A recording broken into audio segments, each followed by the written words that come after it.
Welcome to our esteemed panelists, to our extended familia in person there at the Conference Center in Los Angeles, and at home participating virtually. I'm honored to be part of such an important conversation today with such compassionate and dedicated individuals like our panelists. Today, we're going to talk to Arturo Aguilar, Program Director, Central America Rockefeller Brothers Fund, Sister Norma Pimentel, Executive Director at the Catholic Charities in Rio Grande Valley, Carolina Jimenez Sandoval, President of the Washington Office on Latin America. I think, Carolina, you've been in your post for maybe less than a month. And then Marcela Ruiz, Director of Office of Equity at the California Department of Social Services. I'm so pleased to be here to talk to you today. In our plenary, we're going to explore the increased mobility of persons across the Americas in a context and time of increased economic, political, and environmental challenges, from broken civic spaces to deepened racial strife. A myriad of root causes of migration deserve an equally comprehensive and philanthropic political response.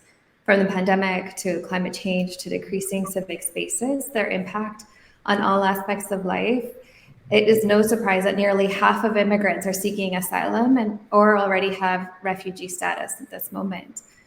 HIP's Migration and Forced Displacement Program has the privilege of partnering with more than 80 incredible organizations across the hemisphere that every day provide life-saving services to migrants. They organize, they mobilize, they advocate and litigate and coordinate with others across the region. And we'll hear from our panelists about how these networks of frontline organizations and what they're doing and how they're working, and also what are the recommendations to shift narrative and policies so that we can transform the migration landscape in the region. Our panelists will also share and compare the strategies and stories that drive us closer to opportunities for transformation in migration policies and the role that philanthropy should be taking and can take at this moment. And for us Latinos, migration hits so close to home. My immediate family came to the US when I was a young child, and like so many, for a better life, for more opportunities, but always with the idea that we would return to Venezuela. And because of Venezuela's deterioration over the last couple of decades, this idea has pretty much been made impossible. In fact, over 25% of Venezuelans have left my country over the last few years, and those are the official numbers. My cousins tell me it's much more, where they're living in the middle of the country in Barquisimeto. And while my family and friends are starting to leave for the first time, and most in a hurry and without choice, as it has been the leadership and support of frontline organizations that house, feed, and advocate for the rights of migrants crossing borders, including my cousin's daughter who came here to the US, crossing through Mexico just last month, and counted on the incredible support of organizations throughout Mexico and at the US-Mexico border. So as we know, migration touches each of us so personally, where we work, where we're from, and the people we hold in our hearts and our minds who are seeking safety and a better life. And it brings us, so many of us, to this work. And I get the honor of asking our panelists, first Arturo and then the rest, how is migration showing up for you in your day-to-day, and how is it connected to the work that you're doing? Arturo, I turn to you first. Thank you, Amalia. And such a privilege to be sharing with this incredible group of very brave women. I feel fortunate. Well, first of all, I'm a migrant as well. I've been in this country for 5 years now. I moved here not because I wanted to, because I needed to. So I can relate to the struggle. I'm not comparing myself to the struggle of the people moving from Guatemala, El Salvador, Honduras through land, through these irregular pathways to the United States. But I can relate to this other group of individuals that have been working in the justice system institutions and on international missions, trying to fight impunity and trying to support rule of law in these countries. That on one hand, and on the other hand, at my present work at the Rockefeller Brothers Fund, we see the migration issue as the overarching issue of the region, not only regarding the relations between the United States and Central America, but as the way to engage from this side of the border to Central America and on the root causes that provoke for our compatriotas to have to move to the US. And that meaning the lack of good governance, the lack of safety, the lack of opportunities, the lack of education, the lack of hope in the big sense of the world, the lack of hope of having for oneself, for our families, or for our kids, a project, the chance of developing a project of life. And so we try to do our share. On one hand, trying to put attention on root causes in Central America, and on the other hand, with supporting good organizations, good individuals, grassroots organizations, movements in Central America that are engaging on these root causes, trying to engage on these root causes in Central America. Thank you for having me today. Thank you so much, Arturo, and thank you for lifting up root cause conversations so early on. Really appreciate that, and eager to get into that as well. Sister Norma, can we hear from you next in terms of how immigration is shows up for you in your day-to-day? Of course. I am from South Texas, the border right there with United States with Mexico and the valley, the Rio Grande Valley. And, just being there for me has brought me face to face with the whole immigration reality that we see every day for as ever I can remember. Migrants and refugees has been part of who we are. And so we see them arrive to our border on a daily basis. And all of us, we have to take a stand. We need to respond to what we see. It's human life right in front of us that we see them struggling and suffering. And madres con sus bebés, it's really sad to see the conditions that they arrive at our border and struggle to just for the bare basic things in life that any human person needs to exist. And so, we have but respond to that reality in a caring and a responsible way, because son personas, they're like you and me. And so we there's something within us that brings us forward to say, ¿Cómo estás? How are you? How can I help you? What do you need? And I think that for the most part, I've seen a beautiful response from the people in our community, with a big heart to step up and say, hermana, vamos a ayudar. ¿Qué podemos hacer? It's part of our human nature to be there for one another. And so, of course, now most recently, we've seen the what has happened, in our valley, at the border, with so many families being, especially in 2014, when we saw great numbers of unaccompanied children entering our country, and our government not knowing what to do with so many kids. And so we saw the conditions that they were in, and the families and the mothers and the children. And so we have stepped up and done something about it, and reach out and join in this collective corazón, as we've been saying all these days, about the importance of bringing our hearts together.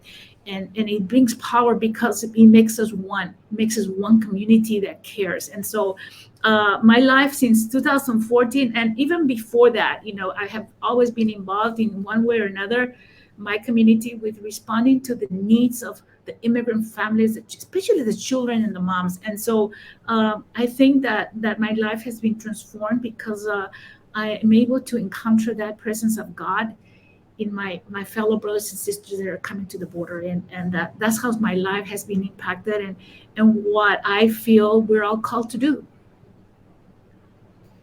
Thank you, Sister Norma, and for talking about the human impact and in such a real way. And just wanted to note the letter that was published in the New York Times to President Biden, and how you talked about how we can't, there is no human cost that should be afforded, regardless of the backlog that exists in the court system, regardless of the field system. The human life is too valuable for that, and to be the excuse. And I really appreciated that messaging. And Thank you. heard it loud and clear. Thank you. Let's not let it pass. Marcela. Okay, we must not say, I've seen it for myself in a daily basis, the struggle and the suffering of so many Cuban families. And so we cannot just sit down and say it's okay for this to happen again. So I hope that response is made and something needs to happen that is not the same as what happened before. Absolutely, absolutely. And Marcela, I would love to turn the same question to you and hear from you. Thank you so much, Amalia, and to HIP for this invitation. To what a great honor to be on this panel with such incredible people, and just also want to take a moment to thank all of the funders in the room for all of your support in this space. So just a little bit about me. I am Marcela Ruiz. I'm the director of the Office of Equity within the Department of Social Services, and we are a state agency that oversees safety net programs as well as welfare programs for children and adults. And I think it is pretty remarkable that most of my days, a lot of my days are actually spent on immigration issues. I have always worked throughout my professional career at the intersection of race and poverty and immigration. I just never thought I'd get to do it from within state government. So I joined the department five years ago, the Department of Social Services, and at that point, we were administering what was then a significant investment of funding, $15 million for legal services, for pro bono legal services to be awarded to nonprofits, and another $3 million that would be awarded for legal services for unaccompanied minors. And it was really momentous that California was making those types of investments 5 years ago. Now, I think we all know that there has been a tremendous amount of changes, both in terms of the immigration policies within the United States, but also the trends in migration, who we're seeing, how people are arriving. And over those past 5 years, we have seen the state's involvement and the state's response evolve in really significant ways, and against the backdrop of defining an immigrant integration agenda for the state of California. So while we started off, my day job started in the state started off as being an administrator for the legal services component. Over the last 5 years, we have really seen that evolve. And today, not only are we supporting the legal services, but we are involved in the response to sheltering migrants at the border, across the southern border in California, involved in the response around services to unaccompanied minors who are placed in California, and also involved in the most recent situation around the Afghan arrivals to California. And I think it's really remarkable, right? We've had an arc in California from having some pretty anti-immigrant policies in place when I was much younger, and now seeing how we have really come full circle, and the state is so involved in partnership and collaboration with the nonprofit advocacy organizations who have really helped change the narrative, helped create a new vision of how government can be involved in supporting migrants and immigrants in our state. Thank you, Marcela. And I think just to note how remarkable that relationship is between California state government and organizations working at the border. And part of it are the relationships and the personal contact and communication that has been fomented between those organizations amongst themselves, and as well with the state and local governments to make that possible. So really grateful for your work. And Carolina, to you, the same question: how is migration showing up for you in your day-to-day and impacting you on a personal level? Thank you, Amalia. I think when we speak about migration these days, the first thing we need to acknowledge, obviously, is that from Alaska to Tierra del Fuego, the Americas is a continent in movement, and we tend to think of migration mainly as a very focused, problem at the border, of Mexico and the US, or nowadays at the border of Venezuela and Colombia, etc., when in reality it's a hemispheric reality that we need to normalize and to understand better. But I think your question is a wonderful one, because I think most of us in this panel, are indeed personally impacted by migration. And I was born and raised in Venezuela, as you know, but I am also a citizen of Mexico. I've been living in Mexico City for many years now, so I can hardly think of two countries, more engaged and involved in issues of migration than these two. Of course, we can add others to the list. 11, 12 years ago, I was working as the director of the Jesuit Refugee Service in Venezuela, and I was at the border with Colombia. At that time, we were a host country, Venezuela, and I was working, with local government and with local organizations to support Colombian refugees. 10 years, 11 years later, the situation has completely changed. Right? And we all know that with 5.7 million Venezuelans living abroad now, it has become the second largest refugee crisis in the world. When something like that happens to a region, that the country that is, at some point Venezuela was the second largest receiving country in South America, in absolute numbers. And people came from Colombia, of course, but also from Ecuador, from Peru, from the Southern Cone, from Europe, etc. When a country becomes, in a decade, it goes from being a receiving country to being a country that expels refugees. That type of political and social transformation is very difficult to adapt.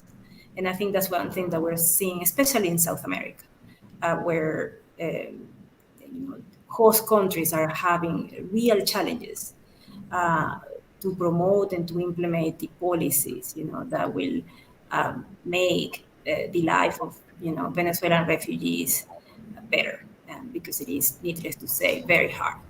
And the truth is that the same we could say about Mexico. 10 years ago, again, a decade, in a matter of a decade, we were all discussing, and especially in academic debates, how net migration from Mexico to the US had fallen to zero. And it was a big discussion. More Mexicans were leaving the US than coming into the US.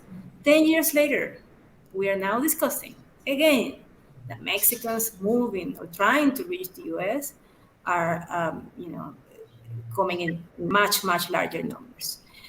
So this, I think, shows how the dynamics around human mobility, especially when it comes to forced migration, are going to be changing at a pace that sometimes it's incredibly difficult for governments, but also for us in civil society to address. And I think, at a personal level, but also at an institutional level, we are always constantly discussing how to adapt, how to be more flexible, to understand the changing realities of migration in the Americas, and how we can ensure that these changes don't translate, in policies that at the end of the day, affect refugees and migrants in a very negative way. So it is always difficult, I have to say, that to see and to come across many Venezuelans or many Salvadorians or many Hondurans living in incredibly difficult situations in their host countries, and yet, no matter how difficult their lives are, they still prefer to be in the US, in Colombia, in Peru, than to go back, to their communities in Honduras or in Venezuela. And I think it's, because of that, like, Sister Norma said, we are all, not just because we're migrants ourselves, but we are always moved and touched by the migration reality in Madrid. Absolutely. Thank you. And I think you touched on something that I wanted to bring into the conversation also, is that there's a narrative around this like quote unquote migration crisis, one being at the US-Mexico border, and you provided a lot of data in terms of what it looks like across the region and how fluid it has been. I also worked in Ecuador about 15 years ago, receiving colombianos, y ahora it's a different context altogether. And that the migration, quote unquote, crisis is caused by migrants and not failed policies and governments failing to be able to respond appropriately and with agility and in time. And that there's a greater level of complexity that is needed, right? And so, I'm interested to hear from others as well. Like, how are you understanding the true root challenges, root causes of migration, not just thinking about what's happening in home country, but also beyond that, right? And what is philanthropy? What does philanthropy need to be thinking about as we talk about addressing root causes? Arturo, maybe I'll turn to you on this question. For sure, thank you. I think first of all, we need to find the empathy and the compassion within ourselves to try to really understand what's happening with the paisanos and to try to reduce the gap between the philanthropic organizations, the grant makers, the people, and the organizations that are working and trying to protect these people. Then I think we are in the position that we're able to raise awareness in the private sector, in the philanthropic community, and in with other funders, of course, but also with governments. I think we have a historic opportunity with, for example, this government, the Biden administration, this current government of the U.S. If one reads the documents of, for example, the root causes strategy of migration of Central America, it's a good document. If one hears the rhetoric, it's a good rhetoric. But I think that it is our place in the philanthropic community and the ones putting skin in the game, money in the game, to be able to push for more from the U.S. engagement in Central America and to push more from the position that we've been working in the region for a long time, and we have the connections and we have the contacts in order to get the information from the people down there and to channel it to the proper decision makers for the engagement to be effective regarding root causes strategy, the root causes engagement on good governance, on rule of law, on economic development. Because if we try to do the same thing that was done 10 years ago, 15 years ago, 20 years ago, we're going to have the same results. And Central America is not in a good spot. Well, besides Costa Rica, we're not in the good spot. So the backsliding has been very, very sensitive in the past 4 or 5 years. And then, of course, putting, if we talk the talk, we need to walk the walk. And so put the money where our mouth is and try to finance the best energies, the best initiatives in Central America that are the most effective, the more compassionate, the more strategic to try to move the needle a little bit regarding the root causes and push for more collaborative funding inside of our sector, inside of the philanthropic sector, and try to partner with other expressions of the finance in the world, like bilateral, like multilateral, like and private, in order to bring more money into the region. There's a lot of needs in a lot of areas, not only for political attention, but also for the money. People there in Central America are struggling, and it's a very politically challenging moment for democracy, for human rights, and for civic space. So all of the support, meaning political support, communication support, attention, and resources, financial resources, I think that's our place, and that's what we need to be doing these days.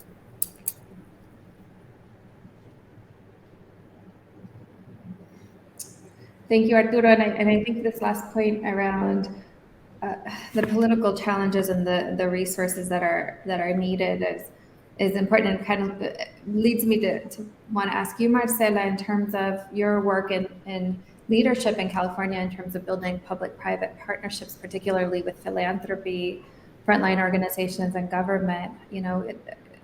It's been outstanding work. Maybe you can talk a little bit more about that, and how is it impacted by federal policies that are out of your hands and kind of that sways the tide in pretty dramatic ways. I'm thinking specifically around the Migrant Protection Protocol, MVP, in Mexico. Yeah, thanks so much for that, Amalia. And just, listening to Arturo speak, it just brings into focus that we as a state are not necessarily engaged in the root cause, but we definitely have to understand what's happening globally, right? Because the people arrive in states, in communities, and I think overarchingly we have the sentiment that's been expressed by a lot of experts in this area, that we have a immigration infrastructure in the United States that was just built for a different population, and so we have a mismatch there that we haven't been able to resolve, and we see it with the folks arriving across the borders in the shelters in the unaccompanied minor space, and we see it in a lot of different situations. Our role in the state has really been around the operationalizing of the initial sort of supports, and then thinking about the longer term immigrant integration. So we, over the last 5 years, have absolutely been responsive to the host of immigration policies that have come from the federal government, from the past administration, from the current administration. And, just to mention a few, for example, the rescission of DACA and all of the court decisions that have, stopped and started and limited and expanded DACA. We have pivoted, and the state has made investments to try to support organizations who are supporting the people who have DACA. The proposed sunset of temporary protected status, again, sort of another moment for us to pivot public charge.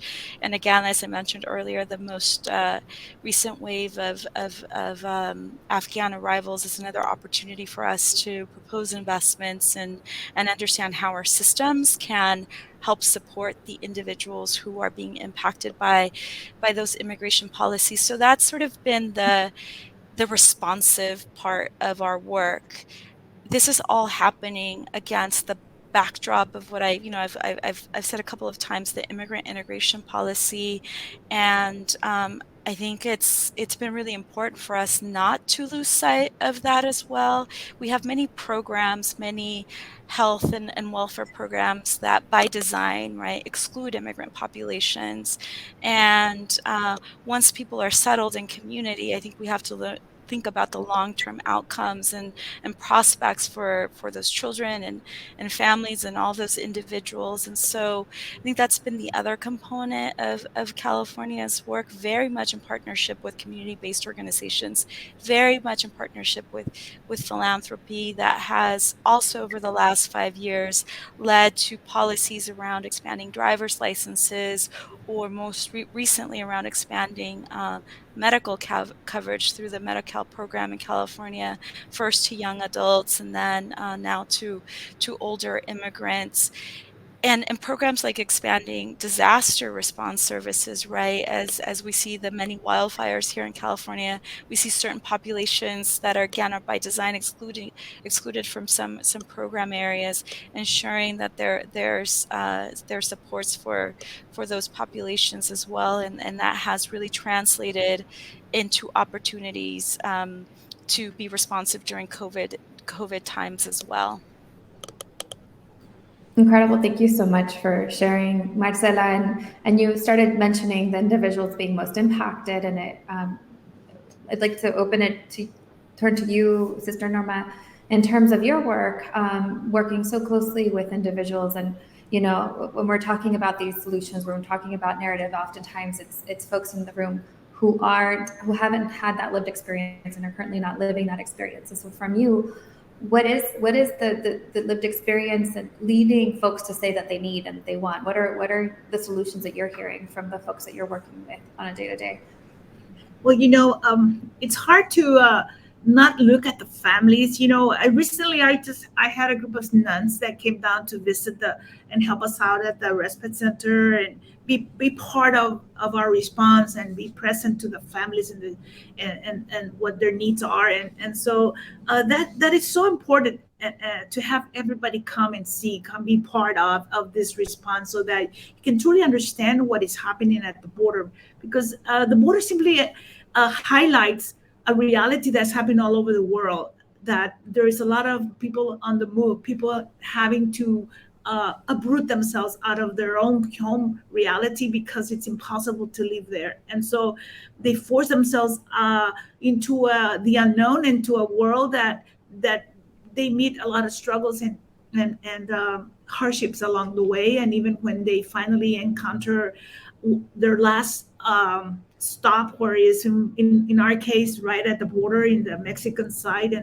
and so this group of nuns, I took them to Reynosa so they can actually see what is happening on the other side. What's the result of Title 42? What's the result of MPP? This is what's happening in Mexico, right at the other side of the border, where families are struggling and suffering, and children are really bleeding from their nose of the extreme heat they face all day long, and just finding difficulties of where to sleep and where to lay down their heads and how to eat and how to bathe and how to, basic things that we take for granted in most cases. We go to our own homes, comfortably sleep in our own beds, and these families are piled up one on top of the other, basically because there's no space, and there's no way to kind of protect themselves from the elements. And so the sisters turn around and says, it's hard not to cry when we see human suffering like this right in front of us, and so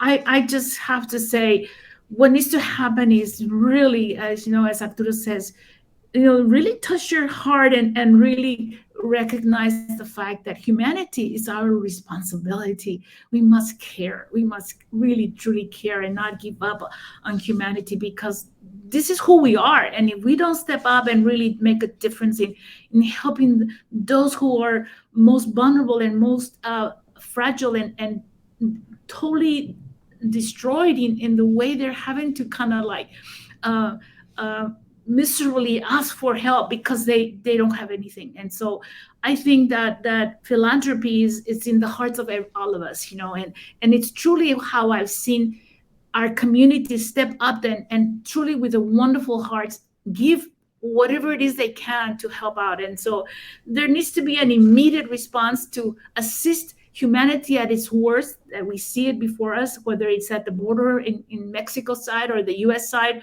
or at any border or any part of the world where people are suffering and hurting. And we must not ignore. There's an urgency there for us to step up and do something about, and not let humanity suffer the way it is. Find solutions that really address, and that our governments need to step up and take responsibility and find those responses that need to happen so that we can treat humanity correctly. But most definitely work at finding solutions to come up with better policies that do not contribute to human suffering. It's not right for us to simply ignore the fact that some of our policies are contributing to the suffering of humanity in the way it is. And so we must find ways to correct that and really challenge our leaders to step up and do their work the way they're called to do. Really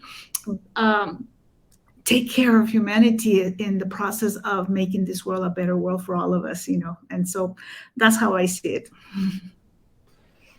Thank you, Sister Norma. Your words are so powerful, and reminding us about the humanity and how we're responsible for humanity. And I think the second piece is around the responsibility to take action. Those two pieces as being so vital to how we can see that transformation, and that philanthropy is in all of us. We all can provide philanthropy, and that's part of the collective corazón that we're talking about at HIP. And I having worked in direct services and advocacy and immigration and around the world, I think one of the hardest pieces is how immigrants are scapegoated and criminalized and then really driven by the narrative that the media controls. And Carolina, I would love to turn it back to you and others who want to talk about this is, what are you thinking about, especially as new president of WOLA, like how do we really shape that narrative ourselves, for ourselves and for our communities? Or that's where I think we have not gotten a hold of that narrative in order to get that equation of humanity is our responsibility and therefore we must act, because all of our immigrants communities are part of that humanity. I strongly believe that working on changing the narrative needs to be, a key part of our work. And when I say our work, I mean philanthropy, I mean humanitarian organizations, I mean NGO, think tanks, etc. Why? Because narrative influence people, and at the end of the day, people influence policymakers.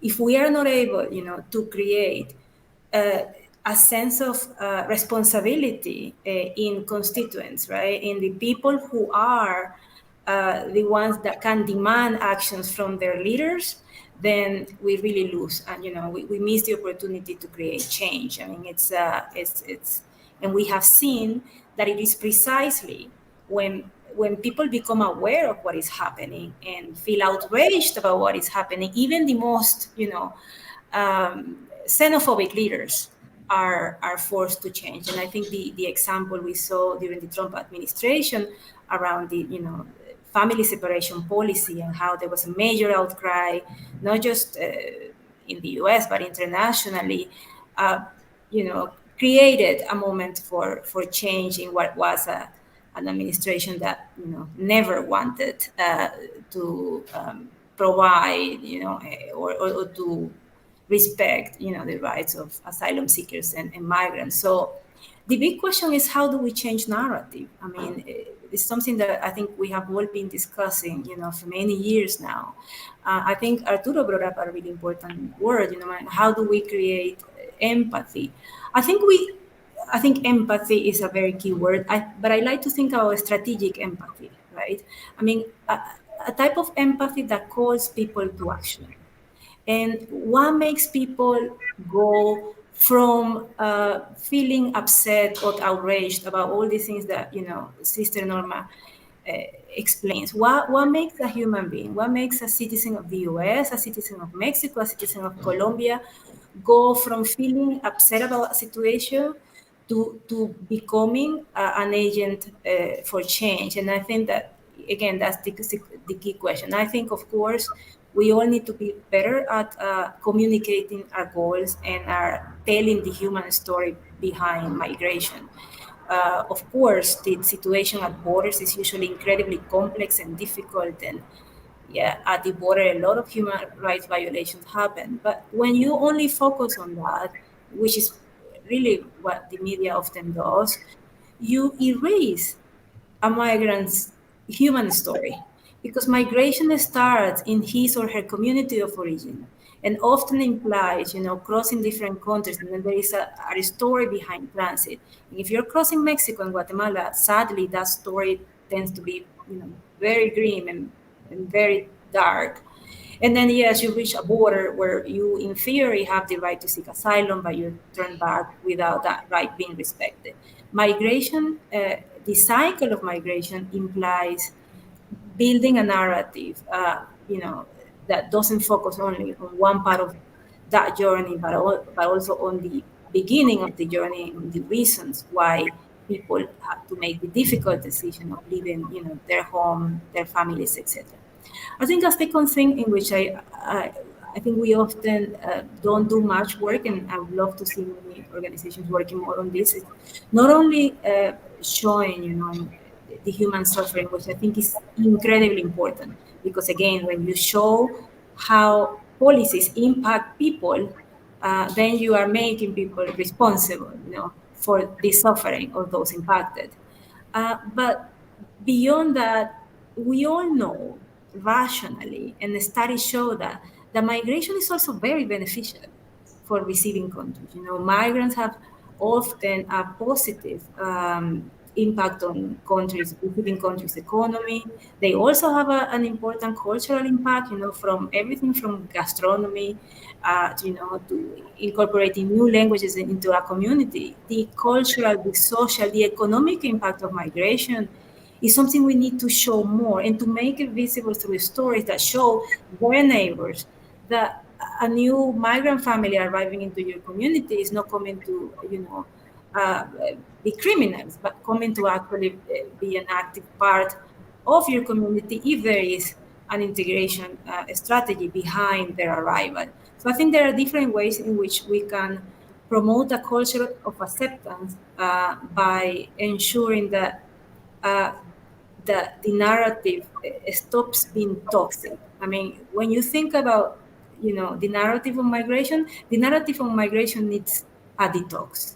I mean, it's become so toxic, and so polarized that it's increasingly more difficult to talk about migration in a way that is positive, and that in a way that doesn't is no link to electoral politics, basically. If we manage to depolarize it, we have a good detox strategy for that narrative, and we focus on, showing the suffering that policies create, making those responsible for the policy accountable for the suffering they create, but also showing how important, how positive migration can be for a receiving country. We will hopefully, start discussing migration without the negative narrative that sadly so often, are linked to the issue. Thank you, Carolina. I think you hit on something really important in terms of the accountability piece. And Arturo, Carolina said strategic empathy, and I'm curious with what you also said about getting to decision makers, and this piece around accountability. What is your response? Anything else that you wanted to add? I'd also love to hear from Marcela and Sister Norma as well. Thank you, Amalia. And yeah, that's a great concept, Carolina, strategic empathy. Because you have to put your mind where your heart is, and I think that's the order of the combination.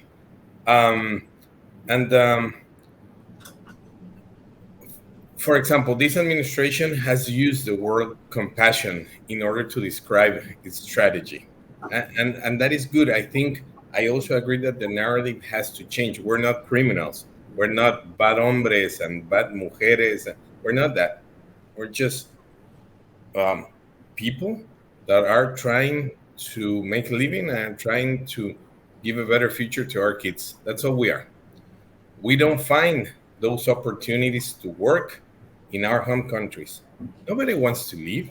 Nobody wants to go and walk through the desert and begin again in a country with a different language and different culture and everything. You do it because you need to.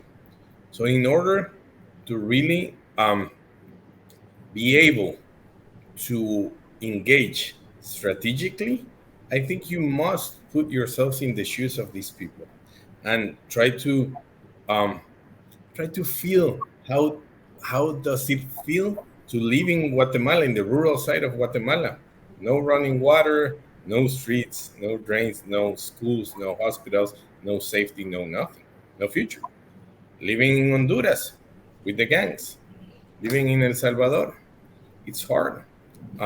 So in order for us to really feel and then think what is needed for those people to have hope again, for our people, para nuestra gente, to feel hope again. And that's the only way that our migration strategy from these optics will work. I'm all for people seeking their future wherever they need to seek their future. But I also very for on our people having more safety, more schools, more jobs, more opportunities for their kids. So if part of the strategy is to engage local governments, local communities, philanthropy, multilateral, other members of the international community, in order to better the living conditions of Central Americans in Guatemala, El Salvador, Honduras, Nicaragua, that's a way to do it. But in order to be strategic, first you have to really feel what you're feeling.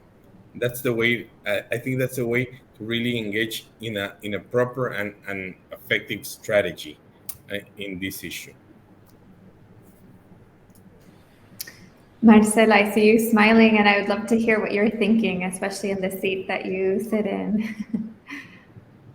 Yeah, so thank you for that. If I can sort of riff on this concept of empathy and strategic empathy, I was just thinking that I have the great fortune of being able to operationalize empathy, right? Where we have a narrative of being a welcoming state. If you start off with that narrative, then you have to operationalize it with investments and programs and whatnot. So I think at least at a state level, it feels that's where we are in California. You know, obviously the conversation around immigration policy is really complex, and there's a lot of opportunities for improvements both at a national, state, local level all of the time. But I think it is incredible, right, to be able to have that person-centered approach without asking the question about what is your status and right, what it's, you are a person who has a need, and we want to make sure that you have healthy outcomes. And I would take this opportunity just to lift up that it has been tremendous, right, to partner with philanthropy, and we have in California engaged in a number of public-private partnerships where we are, the state and philanthropy are bringing funds to the table.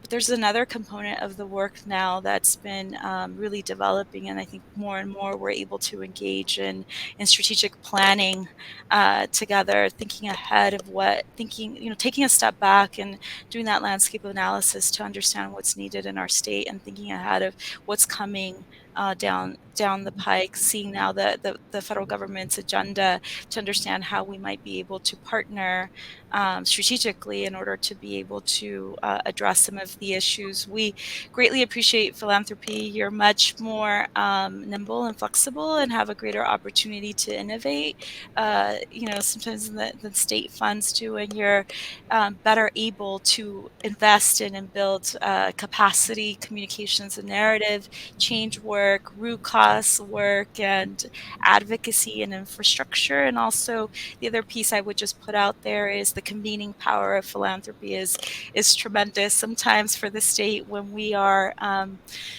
operationalizing and running so many programs, we don't always have the space, the opportunity for this type of dialogue and this type of conversation, and really appreciate your role in leading these types of conversations and setting the table for this type of dialogue.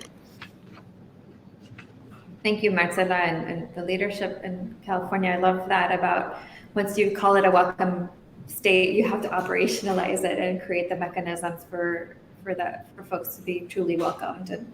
And I think about you, Sister Norma, in terms of the work that you're doing, a much different state that you're working in Texas, and we had a question from folks in terms of like, how do we enlighten elected officials, those responsible for harmful migration policies, and strategic empathy? And I think context really makes, and location really makes a difference. And I think the second piece that I think is important when I'm thinking about philanthropy also is where philanthropy looks at a context, I think, like where you're working and says, there's no end to this bucket. There's, my contributions would do so little because look at how this big wicked problem is, and what difference can I make? And how,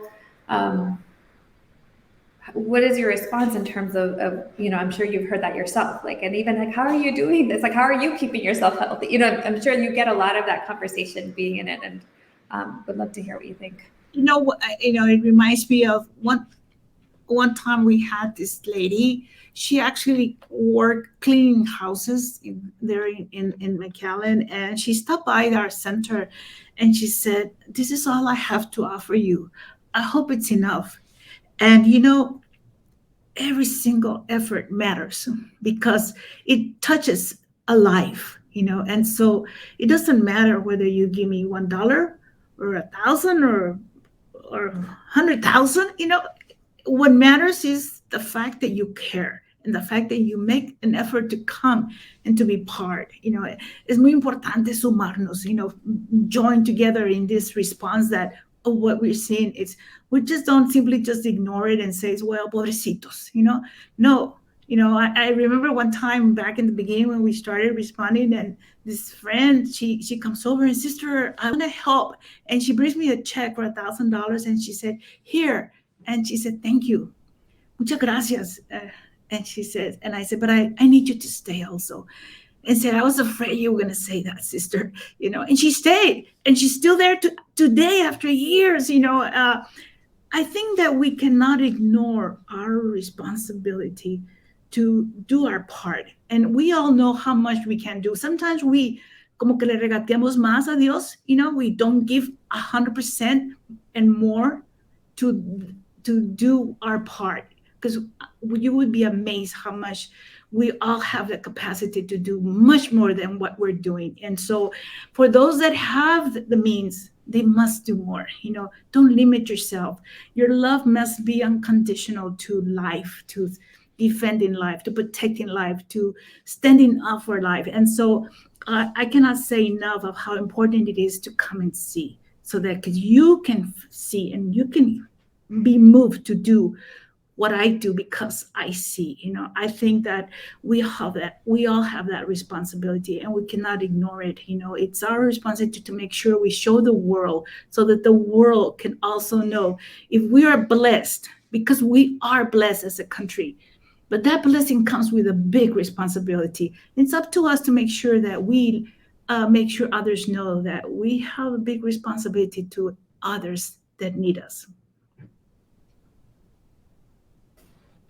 Thank you. And just, I think the make sure the world knows your leadership and your microphone is so loud and clear, and really appreciate that, Sister Norma. Thank you.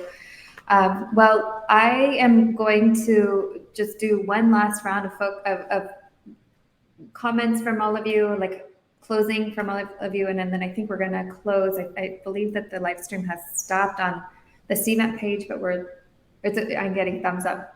We should keep going. We have it fixed. Okay, we're still up.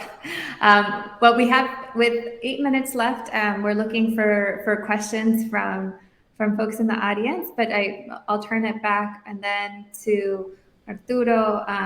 If you want to continue the conversation in terms of thinking about philanthropy in bringing this conversation, like bringing the issue to be much more bite-sized. Again, the concept, the notion that I've gotten from funders as we're engaging at HIP in the grant making that we're doing and the work that we're doing, grantees, is oftentimes where they don't want to get involved, especially in funding outside of the U.S., which is so important, where we're seeing MPP and Title 42 really push the responsibility of the U.S. To receive and provide safety to welcome refugees and migrants here further south to Mexico, to Central America, and further south. What is your response to philanthropy in terms of like that this is something that they should be engaged in, that there is strategy that can really lead to transformation?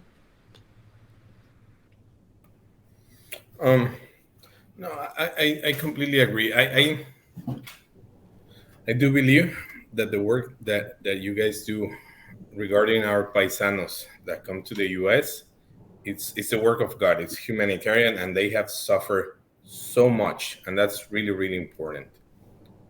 But if we want to move the needle, if we want to make a dent, we need to focus on the conditions of those folks in Central America, because as hard as it is in the U.S., it's not as hard as it is in Guatemala, El Salvador, Honduras, and Nicaragua. It's tough. It's really tough. in order to focus. And if we want to put compassion in the center of everything and a strategic empathy in the center of everything, we must think of the lives of these men, women, and children and other people. Um, and that's the lives in our countries, in Guatemala, El Salvador, Honduras, in Nicaragua. Um, and if we think of root causes, we think of root causes policies, strategies may sound like we're flying at 37,000 feet above sea level. But we're talking about like really material things, like having a school, having a hospital, having an opportunity to have a job, right? So I think that's really important. And sadly, we're not going to be able to take care of thousands of paisanos that are trying to cross the border. If we don't work in Central America, we're not. Things will get worse. We're gonna get more paisanos trying to come here, and we're not gonna be able to take care of them. Um, that's one. And the other thing, just to end, is the U.S. has a historic responsibility to my region and to my country, to Guatemala. It's not a clean piece of paper, you know.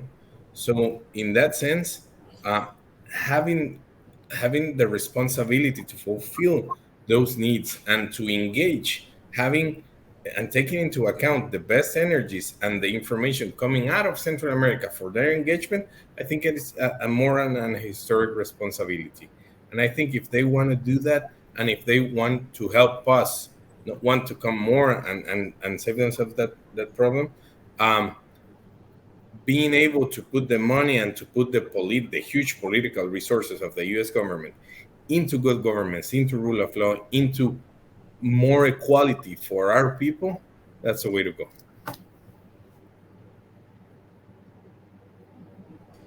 Thank you, Arturo. Absolutely. And Carolina, I know we're running out of time, so I'll just turn it to you in terms of your response and your last words. Thank you. Thank you. I think we all agree that philanthropy has a key role to play when it comes to, making migration a reality with dignity and not what sadly is right now. What I would say is that we need to challenge ourselves, and that includes philanthropy. And I think Arturo has been, sort of leading that thought as well. And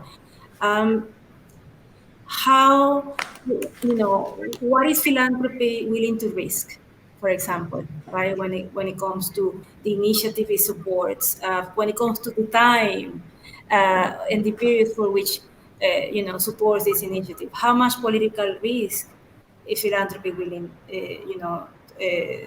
to take? How many collaborative are you all willing to create? I think it's important that because of the key role philanthropy has to play, I think it's important that we all ask difficult questions from each other, because when you think about the root causes, you are thinking about some of the most complex issues in history, from structural inequality to generalized violence and now climate change. You don't solve these problems in 2 years or 3 years. You need a long-term vision, and I think it's incredibly important as actors in the philanthropy world to start thinking about this long-term vision and to take the risks and to ask yourself, what risk philanthropy is willing to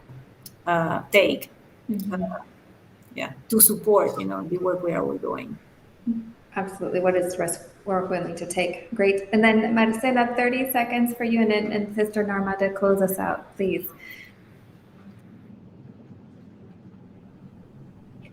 I would just echo Carolina's and Arturo's message. I think even, as I mentioned, we are very focused on the operations within California.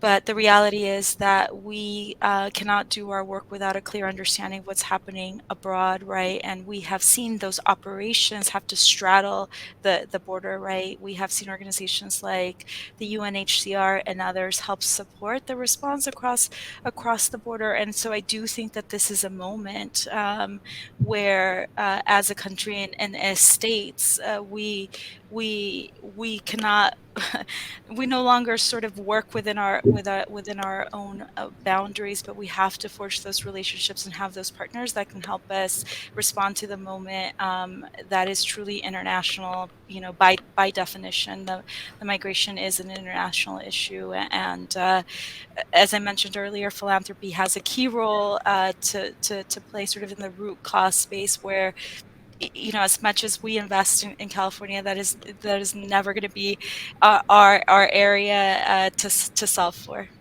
Thank you, Marcela. And this virtual meeting, I think, is not forgiving, but I just still would love to hear from you, Sister Norma, and close this really rich conversation. I'm so grateful for all of you and have really enjoyed talking to all of you today. Sister Norma. Muchas gracias. La verdad que todo lo que se ha compartido es increíble, muy importante. Todos han tocado puntos esenciales para que esta realidad se mueva hacia algo mejor. You know, I think that honestly, you know, when I stop and think about all that I see constantly every day, that we must never give up on human life. And we must, I know that as Arturo mentioned, why people come is a lot of times misunderstood. It's not just for a better life. It's simply for life. Para vivir, porque se puede vivir allá, ¿verdad? And so don't mistake it by the fact that, oh, they just want to live better. No, they want to live, and that's it. Quieren vivir. And so we must not overlook that. And hopefully philanthropy will not stop because something new comes up and, oh, it's no longer what we want to support. Please don't stop. I think that all life matters, and we must never give up on or stop on doing the good works that you're doing. Please stay connected to the good causes that you're already doing, and if possible, do more. Thank you. Thank you, Sister Norma, and thank you, all of you, for this really rich conversation. So great to be in community with you. Hasta luego. Entonces, estamos hablando.